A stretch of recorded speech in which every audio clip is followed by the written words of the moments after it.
साधना plus news के बिहार झारखंड के इस रीलॉन्चिंग के अवसर पर आप सब अतिथियों का स्वागत है।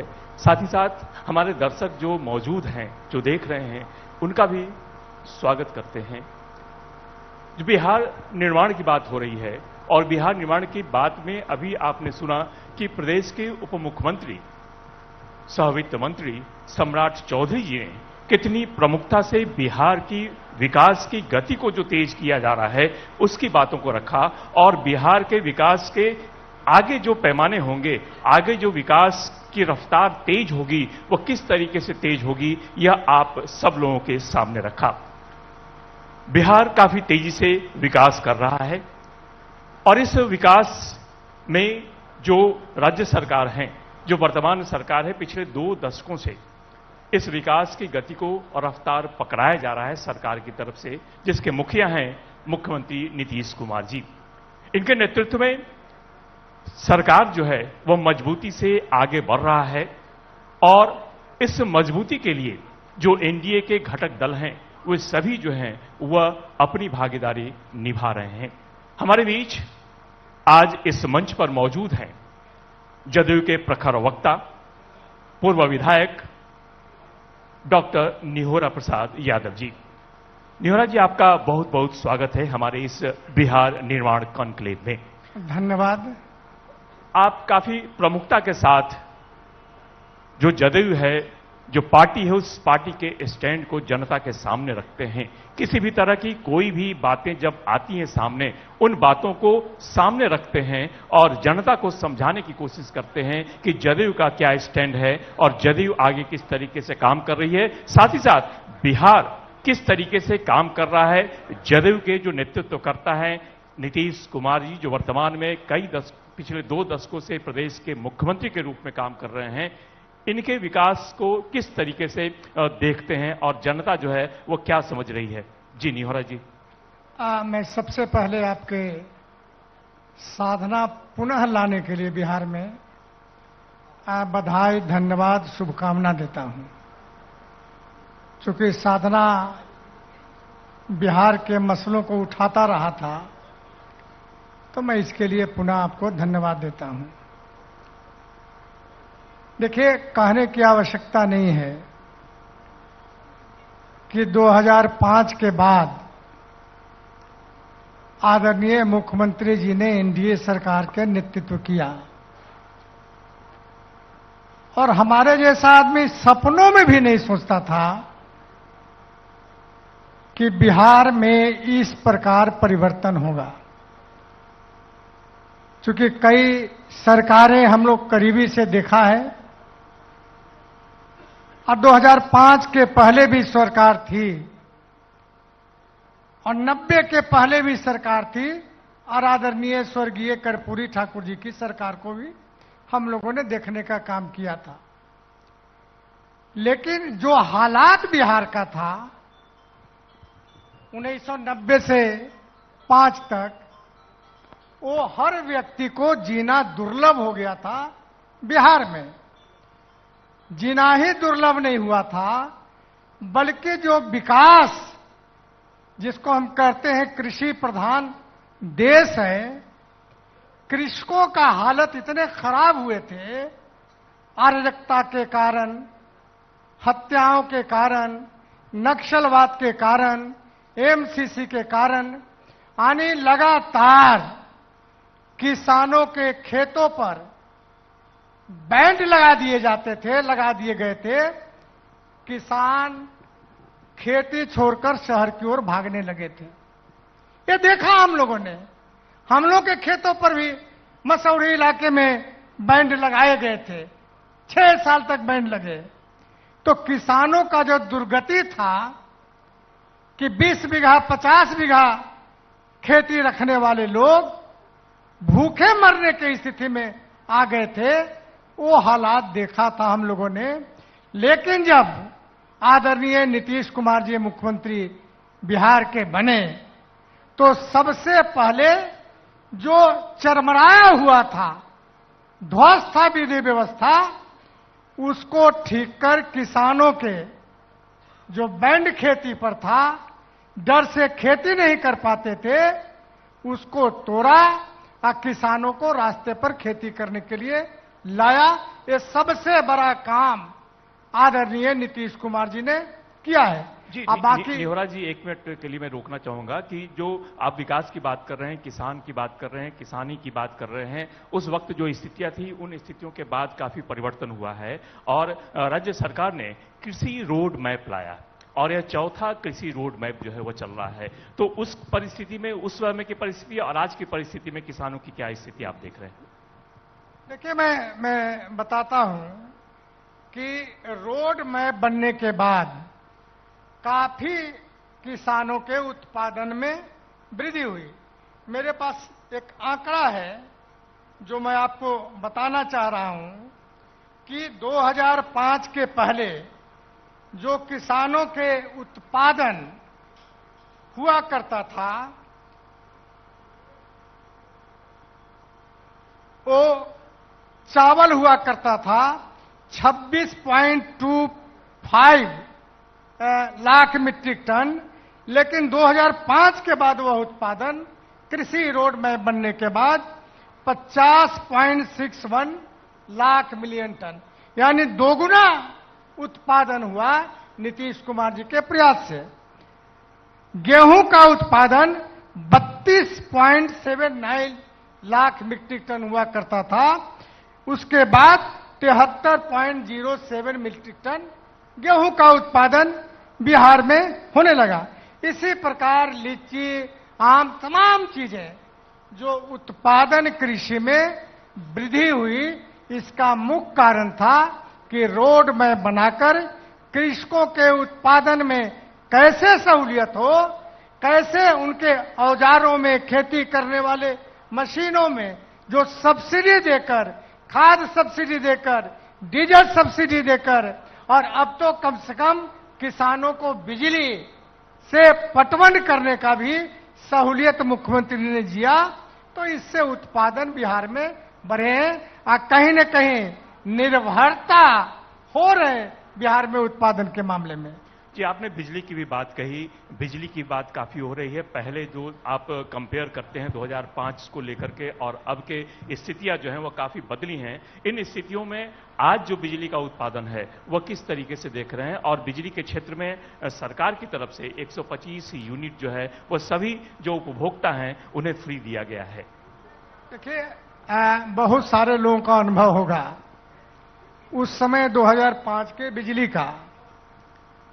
हम लोग तो ग्रामीण और शहर दोनों इलाके में रहते थे, तो ग्रामीण इलाकों में मुश्किल से घंटा 2 घंटा बिजली मिलता था और शहरी इलाकों में 6 से 8 घंटा बिजली मिलता था। यानी गर्मियों के दिन में जब बिजली कटती थी तो तार का पंखा हम लोग रखते थे और घर के जो कॉरिडोर होता है उस पर पंखा हौंक के बैठते थे। हालात था। आज क्या स्थिति है? 24 घंटे बिजली शहर में मिल रहे हैं, अब 22 से 23 घंटे ग्रामीण इलाकों में। ग्रामीण इलाकों में एसी की चर्चा कभी नए लोगों ने सुना होगा। आज ग्रामीण इलाकों में लोग भी बिजली के चलते, जो संपन्न लोग हैं, अपने घरों में एसी लगाए हैं, हर साधन लगाए हैं, तो बिजली के मामले में भी कहीं कोई बिहार में दिक्कत नहीं हुआ। और आपने देखा ही है 125 यूनिट फ्री किया गया।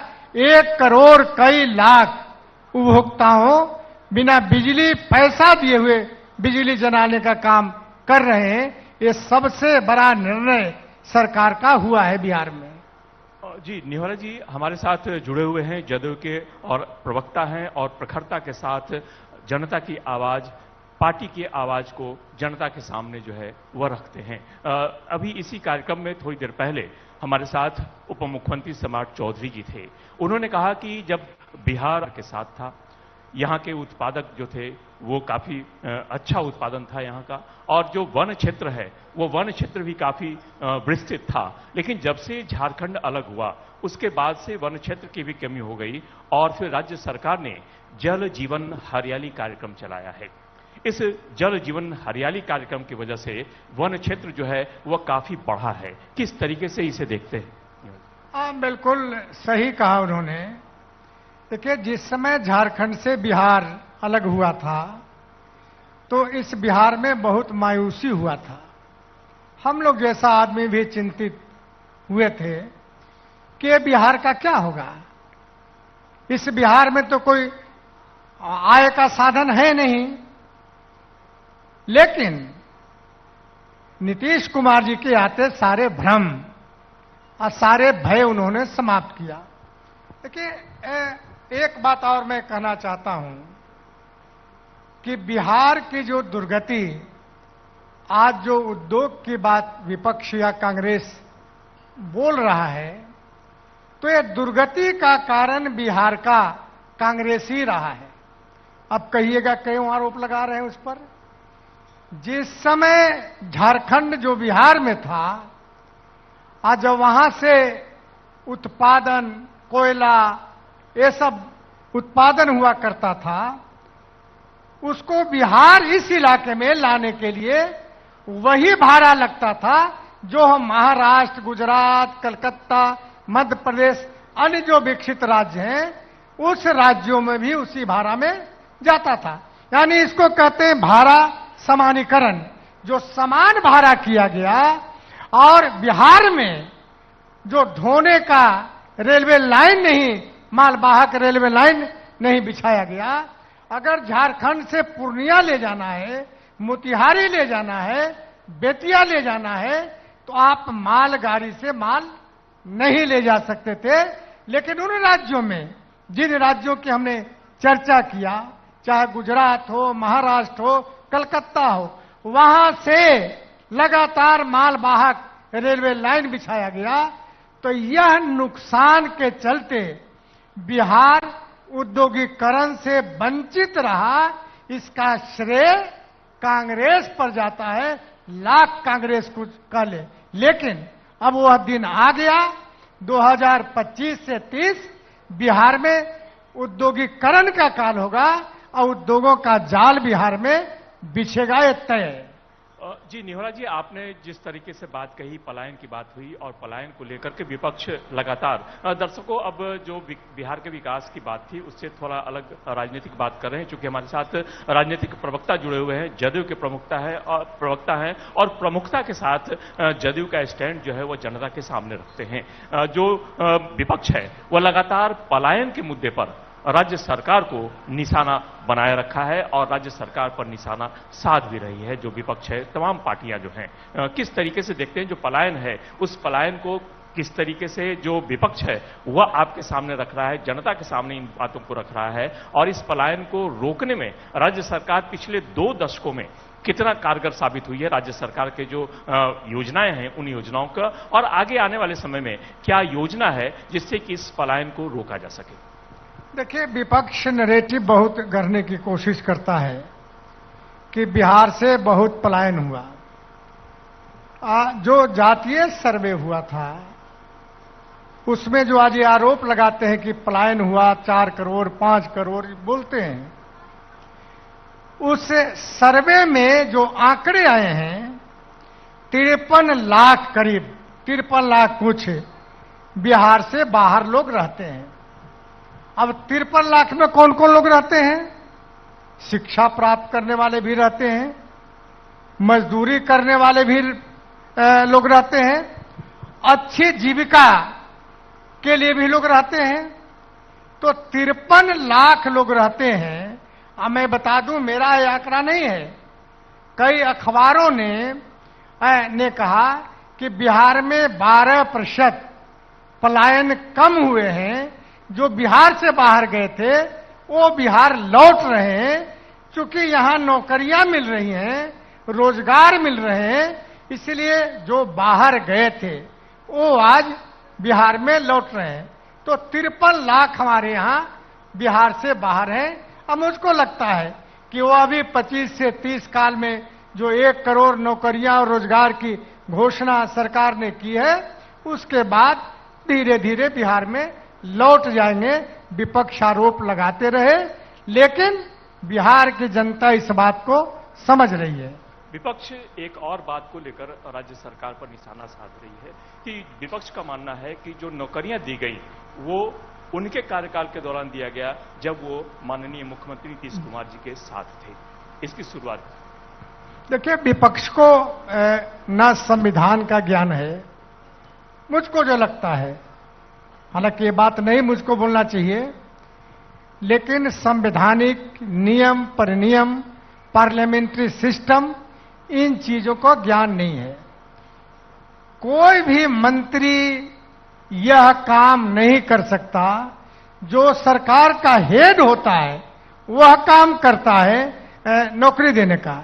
दूसरी बात मैं ये कहना चाहता हूं कि आप तो 15 साल तक सरकार में रहे, कितनी नौकरियां दिया या करा देना चाहिए, लेकिन मेरे पास आंकड़े हैं कि 2020 तक 8 लाख नौकरियां आदरणीय नीतीश कुमार जी ने बिहार में दिया, और इसके बाद लगातार जो इधर नौकरियां लाखों की संख्या में दी जा रही है, तो नौकरियां मुख्यमंत्री दे रहे हैं। वो नहीं है तब भी नौकरियां मिल रही है, थे तब भी नौकरियां मिल रहे थे। इसलिए तेजस्वी का यह कहना कि मैं नौकरी दिया, मुझको नहीं लगता कि किसी मंत्री को यह अधिकार संविधान ने दिया है कि आप नौकरी दीजिए और मुख्यमंत्री आपका देखते रहे। मुख्यमंत्री ही नौकरी देते हैं, तेजस्वी नहीं, कोई मंत्री नहीं। विपक्ष द्वारा एक और यह बात कही जा रही है कि चूंकि चुनाव नजदीक है, चुनावी वर्ष है, इसलिए चुनावी वर्ष में ये लॉलीपॉप दिया जा रहा है राज्य सरकार की तरफ से या जो सत्तारूढ़ पार्टी है उसकी तरफ से। नहीं, आप लॉलीपॉप इसको मानिए, लेकिन 2006 के बाद 150 करीब योजनाएं लागू किया आदरणीय नीतीश कुमार जी ने, जिसमें आपने देखा पंचायतों में महिलाओं को 50% आरक्षण, अति पिछड़ों को आरक्षण, दलितों को आरक्षण, पोशाक, साइकिल योजना, 35% महिलाओं को आरक्षण, जुडिशियरी में आरक्षण, शिक्षा में पाने के लिए प्रोत्साहन राशि, यानी कई 150 योजनाओं को क्रियान्वयन मुख्यमंत्री जी ने किया है। अब तेजस्वी कहा कि मेरा ही अनुकरण कर रहे हैं या मेरा ही कर रहे हैं, तो ये सब बेकार चीज है। मुख्यमंत्री का अपना विजन है, मुख्यमंत्री कैसे विकास करे बिहार में, इन चीजों को समझते हैं और उसके अनुसार निर्णय लेते हैं। जी, एक और बात, काफी पिछले कई महीनों से यदि देखें तो विपक्ष उस मुद्दे को लेकर सड़कों पर उतरा है और कई जगहों पर यात्राएं निकाली गई, विरोध प्रदर्शन किया गया, और वह SIR का मुद्दा था। क्या यह SIR का मुद्दा अब मान लिया जाए कि यह खत्म हो चुका है, या यह मुद्दा सरकार के लिए और भी आगे आने वाले समय में कई कठिनाइयां ला सकता है? क्योंकि माननीय सुप्रीम कोर्ट के जो निर्देश दिए गए हैं, माननीय सुप्रीम कोर्ट ने जो कहा है, उसके आधार पर किस तरीके से देखते हैं? देखिए, माननीय सर्वोच्च न्यायालय का निर्णय तो सर्वोच्च है, उस पर मैं कुछ नहीं बोल सकता, लेकिन SIR पर जो इतने हंगामे बिहार में हुए, हम लोग तो संविधान और संवैधानिक संस्थाओं का सम्मान करने वाले हैं। आज जब इलेक्शन कमीशन ने निर्णय लिया तो हम लोगों ने भी ये कहा कि निर्णय है तो इलेक्शन कमीशन संवैधानिक संस्था है, उस निर्णय के खिलाफ कैसे करेंगे। लेकिन राजनीतिक मुद्दा इसका बनाना, जहां कमीशन ने यह कहा कि जो त्रुटियां हैं BLA सुधार करे, यह पॉलिटिकल पार्टी न करके यात्रा निकाला, और यात्रा निकालने के बाद में प्रधानमंत्री और मुख्यमंत्री की घोषणा शुरू हो गया कि फलाने को हम प्रधानमंत्री बनाएंगे और फलाने को मुख्यमंत्री बनाएंगे। तो बिल्कुल राजनैतिक रूप से यात्रा था, कोई जनता के या वोटर के अधिकार की रक्षा यात्रा नहीं था, बल्कि प्रधानमंत्री और मुख्यमंत्री बनाने का यात्रा था। दर्शकों, आज जो यह मंच है, यह मंच सजा है साधना प्लस न्यूज के रीलॉन्चिंग का, और आज दिन भर आपके साथ आप हमारे साथ जुड़े रहेंगे, और इस बीच में कई राजनीतिक हस्तियां, सामाजिक हस्तियां आपसे बात करेंगी, हमसे बात करेंगी, और कई मुद्दों पर अपनी बातों को प्रमुखता से रखेंगी।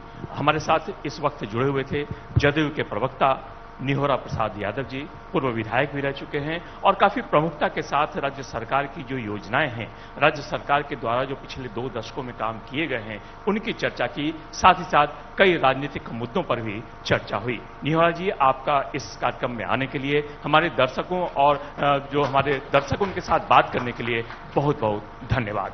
दर्शकों, हमारे साथ जुड़े रहे। हमारा यह कार्यक्रम लगातार चल रहा है, लगातार जारी है और हम आपके सामने राजनीतिक जगत से जुड़ी कई हस्तियों को लेकर सामने आ रहे हैं। साथ ही साथ जो आर्थिक जगत है, जो सामाजिक जगत है, उनसे भी कई लोग हमारे साथ जो हैं वह जुड़े हुए हैं और उनसे भी चर्चा जो है वो दिन भर चलती रहेगी। लेकिन सबसे पहले दर्शकों, आपको हम बता दें कि यह साधना न्यूज ग्रुप का साधना प्लस न्यूज के रीलॉन्चिंग का वक्त है, जहां पर सभी चैनलों पर, साधना के ग्रुप के जितने भी चैनल हैं, उन सभी 5 चैनलों पर यह लाइव प्रसारित किया जा रहा है और दर्शक हमारे साथ इस कार्यक्रम को देख रहे हैं। आने वाले समय में हम अब बुलाना चाहेंगे, अपने इस कार्यक्रम को जारी रखते हुए हमारे बीच आ रहे हैं और भी कई राजनीतिक हस्तियां जो आपसे बातें करेंगी।